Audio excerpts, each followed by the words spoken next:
আমি কুলের আচার বানাবো। কুলের এই বোটাগুলো ছাড়িয়ে ফাটিয়ে নিতে হবে। শুকনো কড়াইতে গোলমরিচ দিতে হবে, তারপরে ধনে জিরে দিতে হবে, তারপরে মৌরি দিতে হবে। সব কিছু দিয়ে ভেজে নিতে হবে।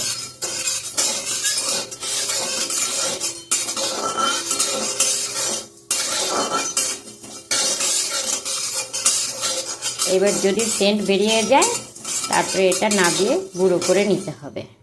এবার পরিমাণ মতো জল দিতে হবে।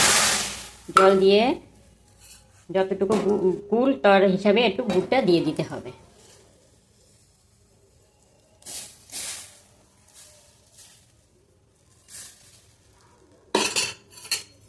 এবার গুড়টা যখন আঠাটা ভাব হবে তখন গুড়গুলো তুলে দিতে হবে।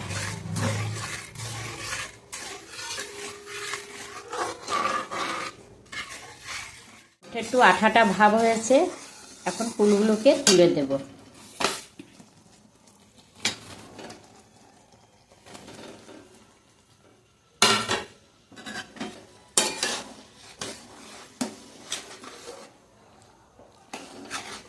এবার একটু ভালো করে নেড়ে নিচ্ছি যেন গুড়গুলো এর মধ্যে ঢুকে পড়ে।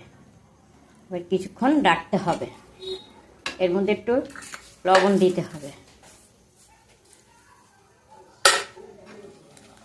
লবণ দিয়ে একটু নেড়ে দিতে হবে।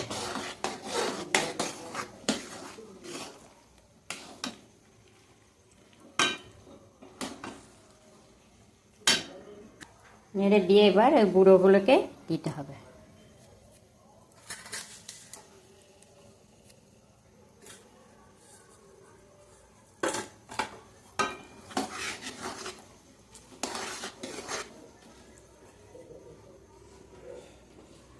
এর মধ্যে আবার শুকনো লঙ্কা